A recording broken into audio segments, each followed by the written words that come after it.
Hello there.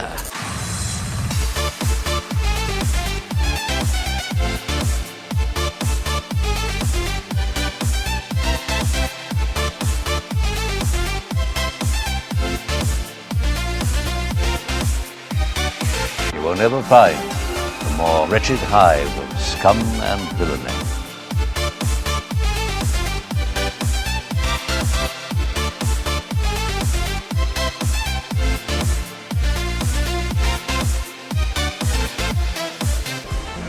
Hey, we don't serve their kind here.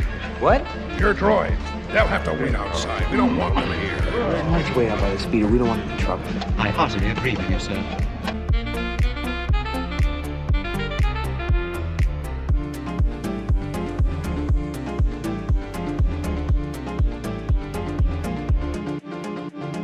Hey, droid. I'm a hunter. I'm looking for some work. Unfortunately, the Bounty Guild no longer operates in Tatooine. I'm not looking for guild work. I am afraid that does not improve your situation, at least by my calculation. Think again, Tin Can.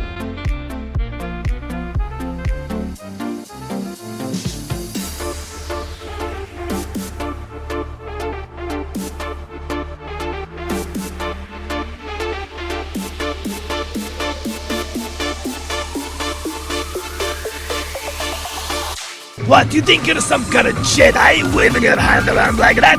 I'm a Toydarian. My tricks don't work on me. Only money.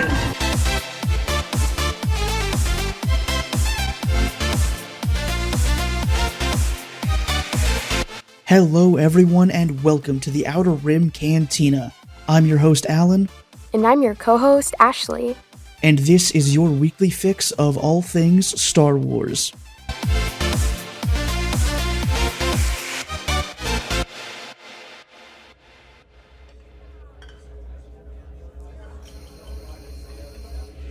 Alright, so for the very first episode of the Outer Rim Cantina podcast, I figured what better way to start things off than talking about the Book of Boba Fett, because it is the hot topic on everybody's mind right now, and boy oh boy do we have some thoughts on it. But going into it, I did have some initial thoughts that were running through my head, starting really all the way back when this series was announced. So when it was announced that Boba Fett was gonna get his own show, or actually no, even before then, when Boba Fett showed up in The Mandalorian, I thought it was the dumbest thing ever. Because I've always been against the idea of Boba surviving the Sarlacc. I didn't like it when he did it in Legends, and I like the idea even less in canon now. I think it's completely stupid, but whatever. I'm not in control of the character. But anyways, so after the in-credit scene with Fennec Shand quote-unquote dying in Season 1 of The Mandalorian, I desperately wanted to believe that the mystery character that walked up to her and, well, now we know saved her life, obviously, I desperately wanted that to not be Boba Fett. Literally any other character besides Boba Fett, I would have accepted Plo Koon as the one to walk up and save Fennec Shand. Okay. Just not you Boba would have Fett. accepted Plo Koon because Plo Koon is your favorite character of all time. I mean, not favorite character of all time, but I personally think we need more Plo Koon content in Star Wars. There is not enough, and Dave Filoni severely disappointed me at the end of Mando Season 2 by not having Plo Koon be the Jedi that shows up, even though that's what he tricked everybody into believing. I mean, yes, but I will say, I remember the scene you're talking about in The Mandalorian Season 1. I don't think I was really involved enough in Star Wars like I am now to even have theories about who it was. Thinking that it was Boba Fett would have been the last thing on my mind. It wasn't that I would have been against it if I knew at the time. I don't quite have the same been against the idea of Boba. I guess I just didn't really give him any thought because I'd never read really any of the Legends content, and at that point in The Mandalorian, I had not watched the animated Clone Wars. So the only Boba Fett content I had was Attack of the Clones, which I had also not watched for many, many years at that point. Little baby Boba Fett. Yeah, but I mean, like, it was, I don't know why, like, even what got started, people, like, jumped on the hype train of that guy at the end of the episode being Boba Fett. It was just, like, something somebody said on Twitter or whatever, and then, like, it materialized into a thing. Also, to this day, I do not know why they added in the extra, like, boot spur sound when he's walking up to Fennec Shand. There was absolutely no reason for that. Oh, Now, yeah. apparently, I think there was, in one of the interviews Favreau gave, like, after, it was either after season 1 or season 2 of Mando, where, he said that, oh yeah, it must have been after season 2 when Boba Fett was, like, officially confirmed to be the dude at the end of that episode. And he said that, like, oh, he had the sound guys add in the boot spur sounds so people would, like, know it was Boba Fett. So I guess that's also where the idea came from, but, like, that's still kind of stupid to assume that just, like, because there's a certain footstep sound, it absolutely has to be Boba Fett. I think you're underestimating Star Wars fans personally. You don't think they know the Foley for every specific character? Oh no, they definitely do. My 100%. point made. See, but I just still think it's stupid. So, But anyways. yeah, go on. Okay, so in case you haven't gotten the picture so far, I've never really been, like, a super fan of Boba Fett. Like, a lot of people claim they are. Like, sure, I always thought he was a cool character, he had some cool armor, he was a pretty rad dude to be just, like, a background character in the OT, but, like, I never needed to know anything more about him, and that's also what a lot of other people say too, is, like, part of the reason people like this character so much was just because he was just this mysterious armored dude that barely said anything, but then was also a badass, and, like, that was enough for me. I didn't need to know any more about Boba Fett. But on that, like, I guess the flip side of that same coin would be, without Boba Fett, right, we wouldn't have the Mandalorian culture and even just the concept of Mandalorians like we have today in both canon and Legends. So I do like Boba Fett, just, like, he's not my favorite character. He was a blank space in the original trilogy. He was a character that we didn't know anything about. He had, 5 speaking lines. He was, I think it was 4. cool looking, mysterious. You likened him to Darth Maul in The Phantom Menace, a mysterious character. Did he even talk? Did Darth Maul talk? I honestly can't. Did he? I think he said yes, It's been way too long since I've seen Master. Phantom Menace, so I don't know. Did he talk at Yeah, he all had, in the duel like- with Qui-Gon Jinn? I don't think he did. I don't think he did either, which is funny because we know Maul now as someone who is incapable of shutting up. Very But true. you did liken Boba Fett to that, a character that was originally just some mysterious throwaway, I guess, kind of villain type character in the OT. And now with Attack of the Clones, the Clone Wars TV show, and now Book of Boba Fett, they are giving him more depth. Yeah, that is true. But, like, yeah, so pretty much Maul is the prequel equivalent of Boba Fett, except Maul kind of had even more of a role in The Phantom Menace than Boba Fett did in the entirety of the original trilogy, but I'm pretty sure both of those characters each had, like, 4 lines in their respective on-screen appearances.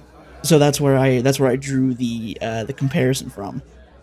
And I remember both of our initial hopes when Book of Boba Fett was announced was that they would do for Boba what they did for Maul, who is personally one of my favorite characters.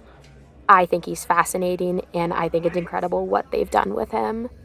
Oh yeah, Maul was one of those, the character, right? One-off villain, yeah, he looked cool, yeah, he might have had a few lines, but then it was just like one and done, and then he got cut in half and fell into a bottomless pit, and that was the end of that. And when because unlike you, I grew up watching the Clone Wars, so when they started hyping up the return of Darth Maul, I was kind of like, well, why are they doing this? That's kind of dumb. So, I mean, he's dead. did they, so straight up spoil it before the episode aired? Like, what was it like? I don't know. I watched The Clone Wars when all 6 seasons were out. I never got the suspense. I can't imagine how it was watching the Wrong Jedi arc, not knowing what was going to happen. Did they spoil Maul's return before the episode aired? Well, that's the thing. I don't remember if they did or not. Like, it's been so many years. I mean, I since that can't was a thing. imagine I don't remember how they hyped it up. I can't imagine they did. No, they definitely probably didn't. The thing about the trailers for each of the Clone Wars seasons is that they were incredibly deceptive all the time. Like, they picked apart certain, like, scenes of certain episodes and then, like, mashed them together to make some kind of, like, coherent storyline, but then a lot of the time, that storyline that was present in the trailers wasn't actually how things played out in the show itself. Fascinating. Like, I kind of distinctly remember the Bounty Hunter season, so season 2, being like that. Like, I think, if I remember correctly, I think the trailer for season 2 kind of set up the story of the whole season was gonna be, like, all of these various bounty hunters. So, like, Cad Bane, Aurra Sing, Imbo, I can't remember if Boba was there or not, little baby Boba. But anyways, it was, like, the trailer was, like, all these bounty hunters getting together and then being hired by, like, Sidious or Dooku or whatever, to do this crazy attack on the Senate building.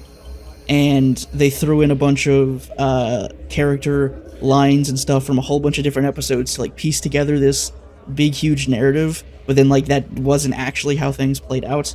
Like, sure, the bounty hunter attack on the Senate Tower was, like, was it a 2 or 3 episode arc? Maybe 4. I think it was 4. It was like a 4 episode arc for the season, but then, like, while all the other episodes of the season were bounty hunter related and their focus was on bounty hunters, it wasn't kind of like an overarching story like they presented. That's really interesting. I mean, as a person who binged it all in 2 weeks right before the Clone Wars Season 7 came out, I just did not get that experience of watching it grow. I would have loved to see Maul's arc develop on screen. I guess I got a little bit of that with the Siege of Mandalore, but otherwise I didn't really get to see that. I am getting to see that now with Boba Fett, which I was pretty grateful for now that I am watching these things live. So I had pretty high hopes for the Book of Boba Fett. I made the Maul connection same as you did. I hoped they would give him the same thing that they did with Maul. I would obviously never say I've been a Boba super fan. I liked his appearance in the animated Clone Wars. I did. But would I call myself a super fan? No. Would I call myself a super fan now? Well, we'll get into that. Whereas, kind of getting things back on track here, I always thought the Boba episodes of the Clone Wars were good. I enjoyed them. I enjoyed seeing a teenage Boba kind of dealing with the murder of his father and how he got shaped into the ruthless, cold-blooded bounty hunter that we see on screen in the original trilogy. Like, I always thought that was, like, enough, though, to explain Boba's character. Like, they had that whole arc where Boba, he was still a clone cadet, kind of, and so he got on to, like, a tour of Mace Windu's Jedi flagship, Right. and then sabotaged the whole thing and sent it crashing into whatever planet that was. It's been too long since I've seen this arc to remember. Where the whole, like, point of him doing all of this was to get Mace Windu to admit that he killed Jango Fett. He killed this kid's father, and now all the destruction that Boba has rot because of that.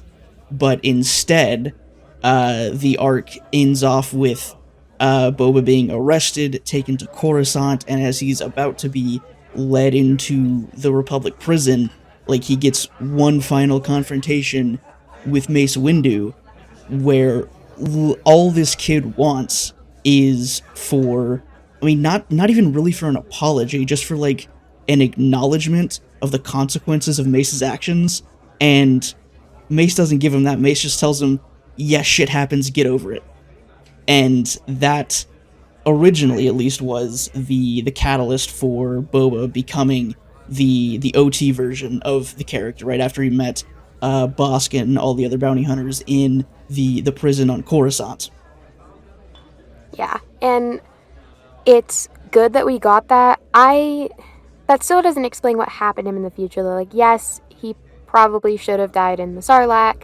That's where it could have ended, but the fact that they chose not to end it there, I was just pretty excited to see what they were going to do with it now that they gave him a future that he did not need to have. Like, they had an ending for him. You could argue about whether they should have brought him back or not all day. We could go back and forth. But now that they gave him a future, I was just pretty excited to see what they did with it. So that's pretty much all my thoughts about the Book of Boba Fett, what I thought about it starting, what you and I talked about. I don't think either of us really had super high expectations. I think we were very, let's wait and see. Yeah, I'm one of those people who is just blanket against them reviving characters, because I feel like they're kinda starting to rely on that too much. Like, it started with George Lucas wanting to bring back Maul, which was already kinda sussy way back then, but George and Dave, they made it work for that story and for that character. And then J.J. Abrams did it for Palpatine. Okay, for we're not gonna virtually talk no reason. about somehow. No, I'm not gonna Palpatine turn this into a sequel debate. I'm not gonna turn this into a sequel debate. That's stupid. But my point is that because George and Dave brought back Maul, it inspired, in a way, JJ to bring back Palpatine. Whether or not he had a good reason for that is not the point of this episode. And then it's now led to them saying, oh yeah, Boba Fett wasn't digested and he survived the Sarlacc for some reason because we say he did.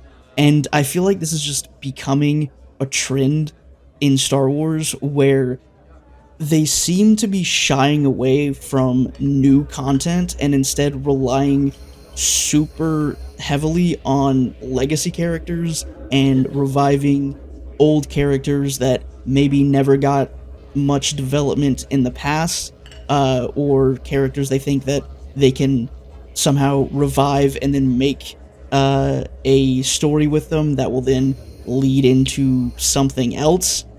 I don't know. I think it's dumb. Whether or not it works for specific instances or for certain stories, like, yeah, you know, you can make arguments for any of that, but I just think it's stupid all the way around. And I think that's why Fennec Shand, her being involved in the Book of Boba Fett was, I think, a treat for both of us. She is fairly new. She had, one episode in The Mandalorian? She's only in one, right? Yeah. Yep. She was only in that. I think it was episode 4. Whenever Mando went to Tatooine and met Toro Calican, and then they went after Fennec, and her introduction, I thought, was great. I was disappointed that they, at that time, killed her in her very first appearance. So in that specific instance, I am glad that they, quote-unquote, brought her back, even though she really didn't die to begin with. Yeah, and I was really looking forward to Book of Boba Fett fleshing her out, because she is not a legacy character, she's new. They are spreading her throughout the universes. We do know that she made an appearance in Bad Batch. She was actually in more than one episode of Bad Batch. What was it, 2 or 3? Yeah, so, I think so. Yes, I guess that would technically classify her as a legend or old character, but all of her content is new. which is something I was really looking forward to, because the reason The Mandalorian Season 1, I believe, skyrocketed in popularity and revitalized Star Wars was because it was new. Yeah, that's something I said the other day. It's like the reason Mando Season 1 worked so well is because it was a brand new character, brand new planets, locations, story. You didn't have to have any prior knowledge of Star Wars to enjoy the show. It was just there, and it was great. And I feel like the character of Fennec Shand kind of encapsulates that same feeling perfectly, and I really hope we get to see her in a lot more stuff. Like, I really hope she's in Mando Season 3. I hope she shows up in Season 2 of The Bad Batch. Like, just put Fennec Shand in literally every single piece of content from now until the end of time, and I will be satisfied. I am in agreement, but we should probably jump into the content she is already in, which is Episode 1 and, well, Episodes 1 through 4 of Book of Boba Fett. Oh wait, she was in Episode 5, actually. She's been in every episode. So, Episode 1, Stranger in a Strange Land. I already kind of had opinions about it from the title. The minute I saw that, I was like, I know exactly how this episode is going to go.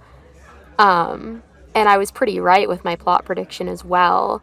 I mean, Stranger in a Strange Land obviously explains the entire plot without knowing where it came from, but as I mentioned to you earlier, it is from an old 1950s, I believe, sci-fi novel about somebody being stranded on a strange planet and connecting with a different culture than their own, reconnecting with their home culture of humanity, which I think is very telling for Boba Fett.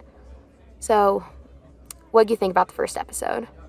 I went into the show with virtually no expectations, right? I went into the show with the same kind of mindset that I went into Solo with, which was, I don't really think there needs to be a series all about Boba Fett, so I don't really care how this goes one way or another.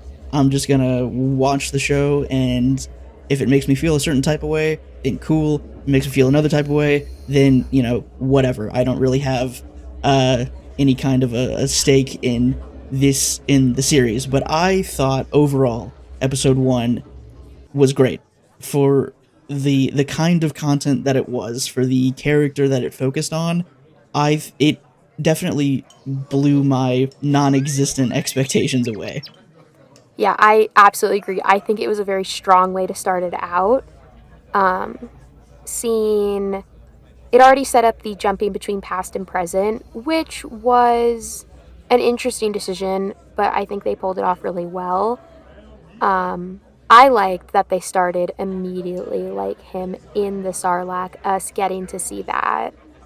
I thought that was a pretty cool way to start. Like, say that you had no expectations, that you're not a huge fan of Boba Fett, but when that glove burst up from the sand, you gotta admit, that was awesome. Oh yeah, definitely. Like, I had absolutely no idea or any preconceptions about how they were going to start this thing off. So when it just straight up opened with Boba in the Sarlacc and being an absolute badass and burning his way out of it, I was hooked. And I got even more hooked when just a short time later, right, we got seeing him in the Bacta-Pod, aka the Polynesian Spa. We got Kamino flashbacks, which is the first time that we've seen Kamino in any type of live-action content since Attack of the Clones premiered way back in the ancient time of 2003. And on top of that, we got to see the Daniel Logan return to being the little baby Boba Fett. Yeah, and the fact that the last time we saw Kamino in anything, I believe, was when it was destroyed in the Bad Batch. We don't talk about that. We're talking about it. No, we don't talk about that. I think it was... It's too soon, okay? It's too soon. Alan? Pull yourself together. You're literally gonna make me cry. I think it was a great way to show how much Boba's past is going to be affecting him in this show. Like, it's been... 40 years since Attack of the Clones?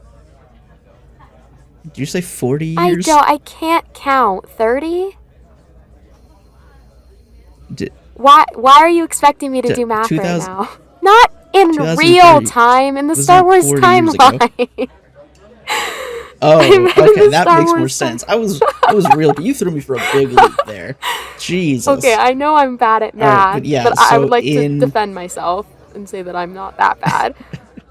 It's been All a right, so yeah, long in time Star for Wars Boba time.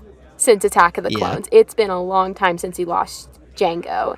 And the fact that the first episode put so much emphasis on that loss made it clear that Boba's past is going to play into this and that he is growing from it and going to be learning from it. So I really liked the Camino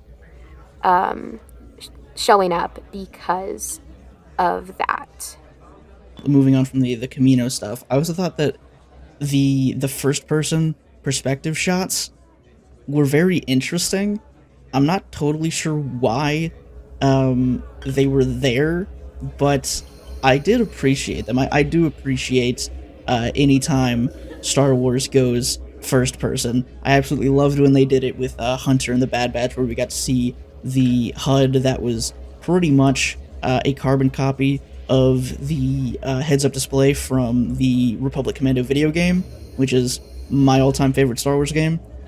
So anytime they go first person, I do enjoy it. I thought it was interesting seeing Boba's perspective when he was breaking out of the Sarlacc and he was looking up at the twin suns through the T-visor, and then later on when we it cuts to the Boba's perspective when he's being led through the desert by the Tuskens. So good. So good. Yeah, and I think it made it feel a lot more personal. This is a very personal show for Boba. Until certain events, his story did not have galactic outreach. It was not a galaxy-ending conflict. It was just Tatooine.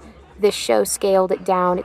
It scaled everything down, and this is Boba's personal show. So seeing it through his eyes really made it clear what they were going for with that, at least to me. Oh yeah, definitely. And then let's talk about who showed up, the Tuskens. I don't believe they were in any of the trailers, right? Well, the few trailers that there were. The few no. trailers that there were, no. So them showing up and playing as big a role as they did in hindsight was completely out of left field. But there was different things about these Tuskens, right? They were different than every portrayal of Tuskens than we had seen before. Oh yeah, because I mean, our very first introduction to the Tuskens is Luke Skywalker getting his ass beat and nearly getting murdered by them before Obi-Wan steps in and scares them off by doing the Krayt Dragon imitation. And then I don't think we see them any other time in the original trilogy. The next time, as far as the films go, is in Episode 1 when they are shooting at the pod racers because the pod racers are kind of invading their territory and they want them to go away. Then we see them again in Attack of the Clones when they capture Shmi Skywalker, and then we see those Tuskens get Skywalkered. Yep. And Anakin. then now we get to see like the Tuskens do basically a complete 180 from all the other incarnations of them we've seen before, where instead of capturing Boba Fett and torturing him for however long, they tortured Shmi and then just like letting her die or just killing him themselves or whatever. They capture him and they test him, essentially. They don't just blanket torture him to see just for the fun of it, like we've seen them do before. Yeah, they were definitely less outwardly violent than before we had been led to believe. Although I will say, one other appearance of the Tuskens that did lead into this was their appearance in The Mandalorian, when Mondo That is true, could communicate with them, and they were shown to be more than we thought they were. But this episode of Boba went even more into that. They tied Boba up to a pole. Okay, I'm not saying they're Mother Teresa, but they did give him a really cute guard dog. I love massives. I do. I think they're adorable. But I digress. They didn't hurt him. They may have slightly dehydrated him, but they were definitely just waiting to see what kind of person, whether his values line up with their values, and if they didn't, then I assume the Book of Boba Fett would have gone a lot differently. Then it would just be one episode because he would be dead. Yes, he would be dead, like his friend, the Rhodian prisoner. AKA Sam Witwer. You know, I would have never known if you didn't tell me, and I would have been very afraid of you if you had actually been able to recognize his voice. Oh, yeah, no. I had absolutely no idea there was any significance to who voiced the Rhodian until I saw people talking about it on Twitter. Because I guess I missed him being credited at the end of the episode because, like, you know, his name didn't pop up in kind of the main title card section where they show all the concept art. So ever since I missed that, I have been paying closer attention to the rest of the cast list after the main people are over with, and there's some interesting cameos throughout the series. Very interesting, but the Rhodian prisoner, I think you and I discussed why his presence was necessary for that story, what he taught Boba, and what they both taught the Tuskens about them. Well, one thing I did want to mention real quick, we're still on the Tuskens capturing Boba when he gets out of the Sarlacc, because you mentioned like the Tuskens didn't, well, they like dehydrated him, but if anything, they rehydrated him with that little carrot thing, like the carrot juice they poured into his mouth when they found him at the edge of the Sarlacc. Yeah, so like they were seeing if he was still alive or not before they took him. I didn't even really think about that, so they definitely weren't trying to seriously hurt him besides dragging him behind a bantha. It builds character. But integral to the plot. Yeah, and like I said before, the jumping from past to present was pretty interesting. Whether it was the best decision is another debate, but I think it was pulled off pretty well. It was interesting seeing Boba at his lowest point, and then jumping back to the present, seeing him sitting on that throne, just being, you know, Boba Fett. I mean, he looked badass on that throne with his helmet and everything. So I think that might be why they did the format they did, to show us Boba at his lowest, Boba at his highest. That could be a part reason. And also, I enjoy how they use the Bacta tank as a plot device to show the passage of time, even more than just that's how Boba experiences the flashbacks or the dreams, as he called them. But like when he's physically like asleep in the pod, time is still progressing forward in the present part of the show. So it's not just like every single thing he does in the present is just like hours or even like a day or whatever apart. There's a substantial length of time that's happening while Boba is asleep in the Bacta pod and while we're seeing those flashbacks. Yeah, and I liked how they actually like really kind of made the Bacta pod a character of its own. I think, now maybe I'm reading too deep into this, but it could be the reason he always sees the flashbacks in the Bacta pod is, you know, his time with the Tuskens. We know in hindsight kind of healed him. Time is healing. We just see that while he's physically healing, we are also witnessing his emotional healing as a character in the past. So I thought that was more interesting than just putting him in a Bacta tank and having him pass out for a few hours, which is how we've seen, you know, Bacta tanks in the past. And it's definitely more interesting than just saying, hey, yeah, Boba was in this Bacta tank for however long, and alright, now he's all healed up again, and he's back to normal. Like, there was a progression of his recovery in the present story throughout the first few episodes. So now that we're back in the present, I don't remember how many jumps between flashbacks and present. I think there were 2 flashback scenes. It went flashback, present, I believe, for episode 1. Yeah, I think so. So, present was fairly predictable. I would say the present is exactly what I was expecting from this show. Yeah, I am a person who appreciates whenever Star Wars shows kind of like the mundane day-to-day stuff that characters do. Like in the movies and stuff, right? You always see them do all the really cool epic stuff, starfighter battles, lightsaber fights, whatever galactic scale stuff, but you never get to see what these characters do in between all of those things.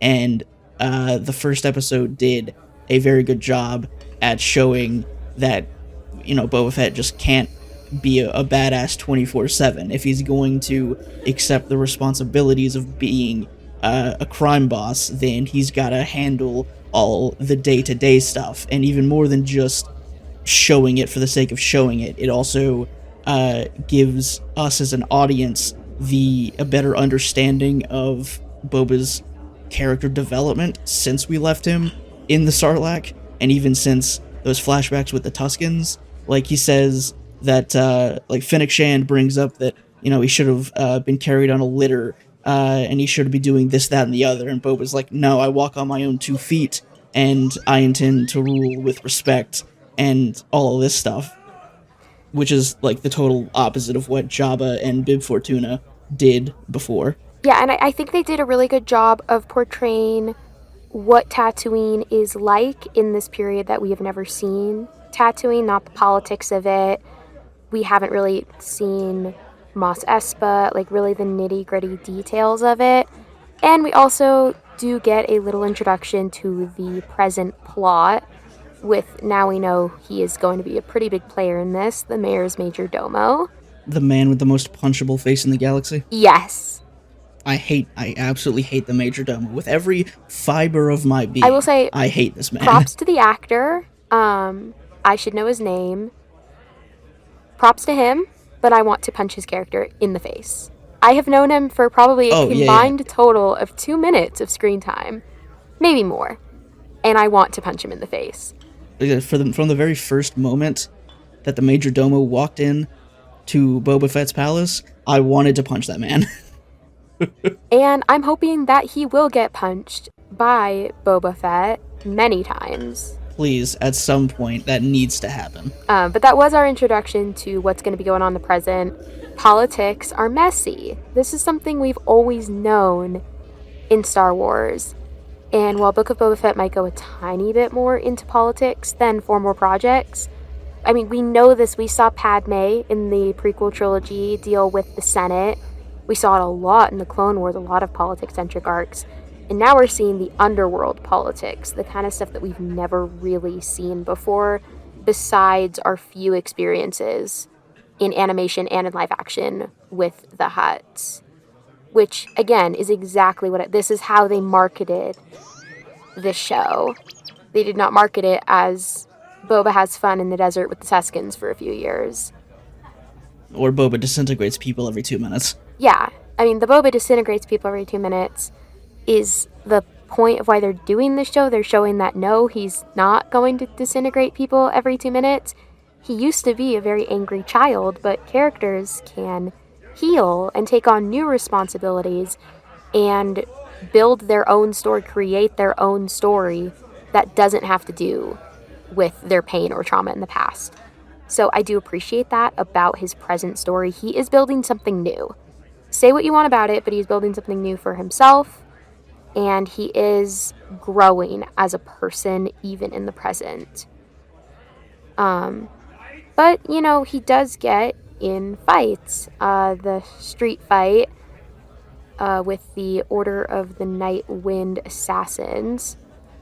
There was a lot of talk about that fight. It was pretty cool to see Boba actually get in a full-out brawl with Fennec at his side. We always love to see her fight. I think as far as the street fight goes, yeah, I thought it was good too. But I think from the reactions a lot of people had when Episode 1 released, I think people kind of forgot the context of where Boba is at this point in his life. Like, the man got partially digested by a sarlacc.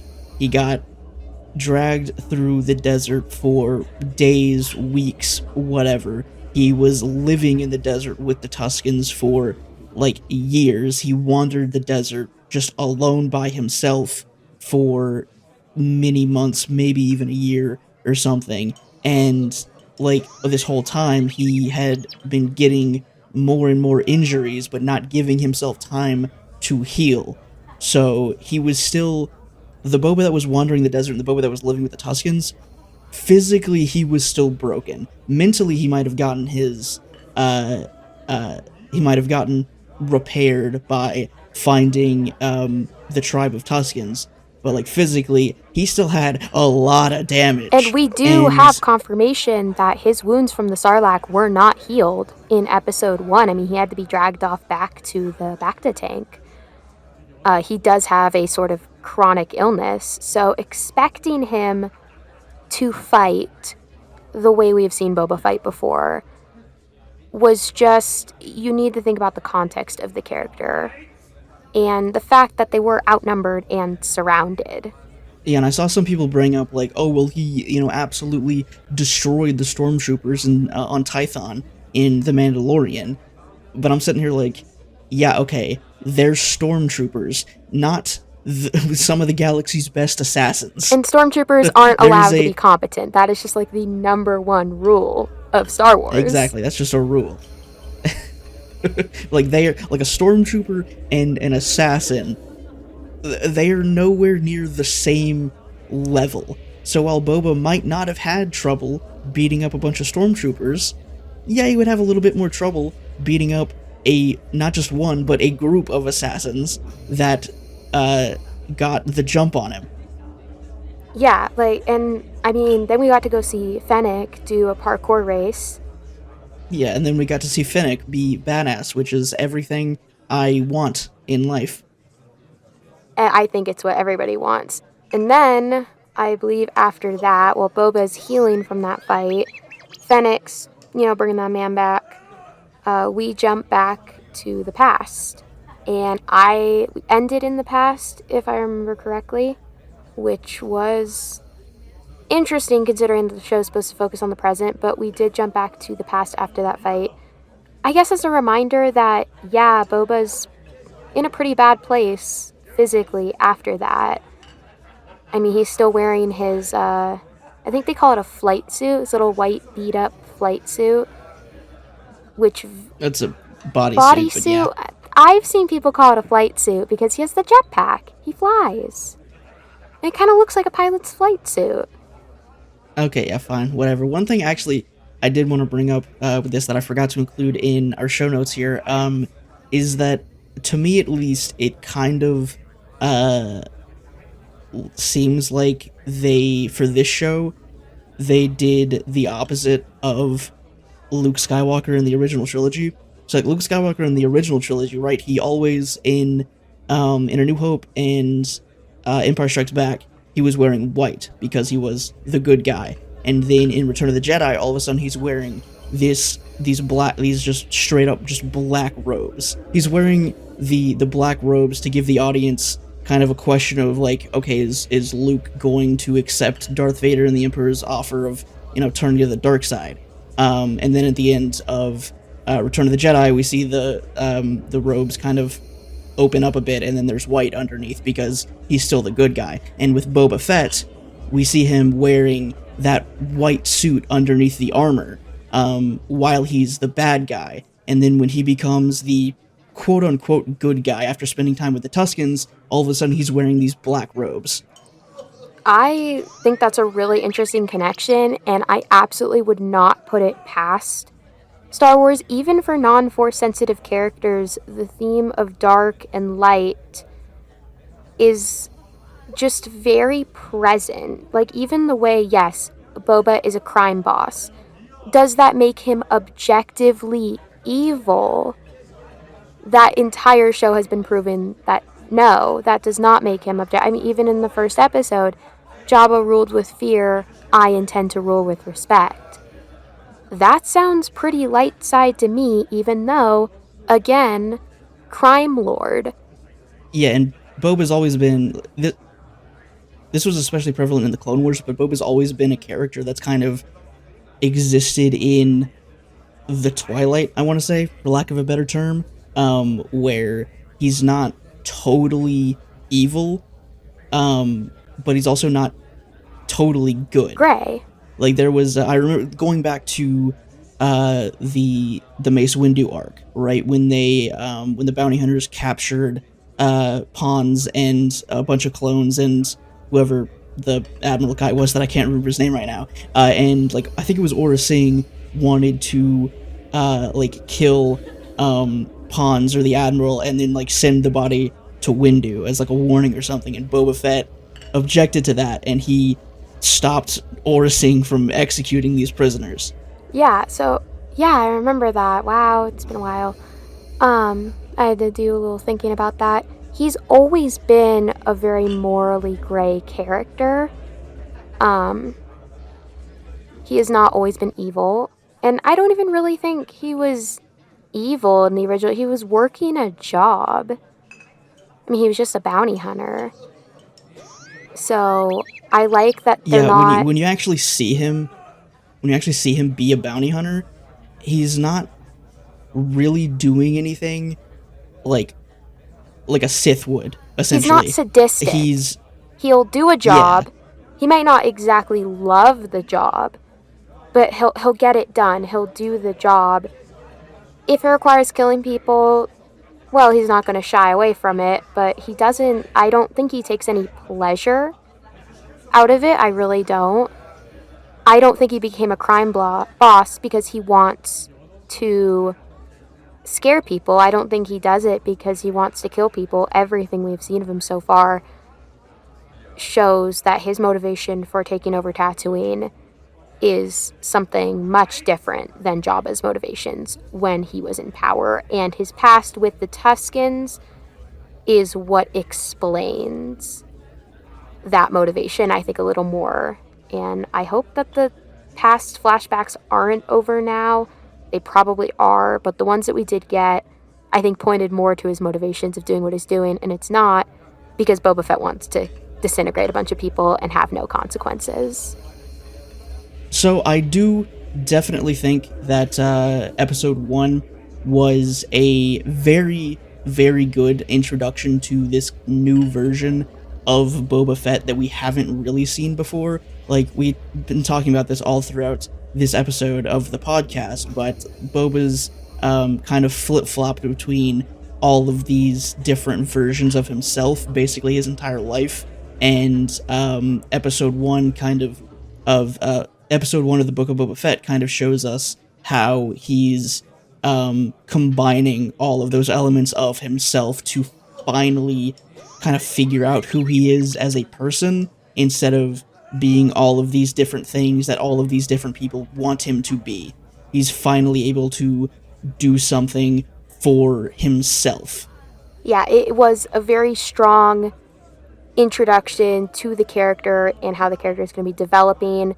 It did not focus as much on plot, but I think it was more important that it really told us what we're going to get out of Boba, what is to be expected, and how Boba is going to combine all these things to grow as a person throughout the show and possibly whatever future projects he appears in. So I just thought Episode 1 was a great introduction to this Boba Fett that we are going to get to know and love. Well, of course, it's Tamora Morrison. Of course. Yeah, and I also think, I saw some, after Episode 1 release, I saw some complaints that were it didn't really move the plot along very much, but I feel like that's a good thing. For a show like this, where it's kind of so far removed from how we've seen Boba in previous media, whether it be movies or shows or comics or whatever, that it definitely needed to hone in and focus more on the character himself and the development that he's gone through since the last time that we saw him in Return of the Jedi than it was to progress this new plot of him all of a sudden trying to take over Mos Espa. And what people need to remember is that this is a show with 8 episodes, right? 7. 7. This is not a movie where you have 2, maybe 2.5 hours to tell the story. This show has time, and I personally appreciate the slower pace that they were taking it at and that they will take it at in future episodes. Yeah, like I like to compare this show to Solo, simply because it's in that same realm of the anthology type stuff, and like while Solo itself was a fantastic movie, I feel like it would have worked a lot better as a series like the Book of Boba Fett, where it has 7, 8, maybe even 10 episodes to really develop the character of Han Solo and establish his motivations. So it's kind of a good thing that the anthology movies died out, essentially, and then all of those ideas have been kind of progressing into these series where it's easier to tell a grand story of this one certain character. Yeah, and I completely agree. It's just this format works very well for this show. I can't imagine them trying to fit all of this in a movie or even a trilogy. Oh yeah, no, definitely not. I remember back when it was either before Solo released or like right after Solo released, but there was all the rumors circulating of all of the different ideas that Lucasfilm was toying with for anthology movies, because originally Rogue One was supposed to be the start of this whole new series and new style of Star Wars movies, in the form of like focusing on specific characters. And so Solo Solo was one of those ideas. There was an idea for a Boba Fett film in the same vein as Solo, which again is why I kind of compare the two so often. I'm kind of curious though if there was ever any story ideas for that Boba Fett movie and if they made their way into this series, but nobody's really talked about any of that since like 2018, unfortunately. Yeah, there was a whole bunch of anthology movie ideas. I think there was one floating around about Yoda. There was another one maybe about Ahsoka. I don't know, there was all these kind of random things, and like who knows how many of them would have actually become movies themselves, even if Lucasfilm didn't decide to can the anthology type of movies. But it's interesting to think about what could have been. Yeah, and of course, what we're getting in the future with all of these new miniseries coming out. Yeah, like we're getting a series about Ahsoka, we're getting a series about Lando Calrissian, so Cassian Andor. Yeah, and Cassian Andor. So I have a feeling some of those, dare I say, more polished story ideas for anthology films are kind of shifting gears and becoming series instead, which, again, I totally think works better when you're telling a story about one specific character than the series format where you can have 7 hours of content as opposed to 2 hours of content to really tell a story is so much better. Yeah, I am in agreement. And I think that is a good spot to wrap things up for this episode of the podcast. Next week, we will be diving into the meat of the Book of Boba Fett itself. We'll be talking about episodes 2 and 3, maybe even episode 4, who knows. So if you want to listen to our analysis and theories and all of the little juicy bits of information we have on those episodes, be sure to follow the podcast on Apple Podcasts, Spotify, or wherever you happen to be listening. And we will see you back here in the Cantina next week. Is there anything you want to add before we leave these wonderful people? I just want to say thank you for listening, and I look forward to discussing more about Book of Boba Fett in our next episode. Thanks for listening. We'll be back next Monday with more exciting news, analysis, and theories. leave us a review on Apple Podcasts, Spotify, or wherever you get your podcasts. If you want even more Outer Rim Cantina content, subscribe to our YouTube channel, and follow us on Twitter at Outer Rim Can and Instagram at Outer Rim Cantina. If you liked what you heard and want to support us even more, consider tipping us. 100% of tips go directly into creating more weekly content like this. You can also subscribe to our Patreon, where we have exclusive videos not seen on YouTube, extended podcast episodes, subscriber Q&As, and we even take topic requests for future YouTube videos or podcast episodes. That's all the time we have for this week. As always, may the Force be with you.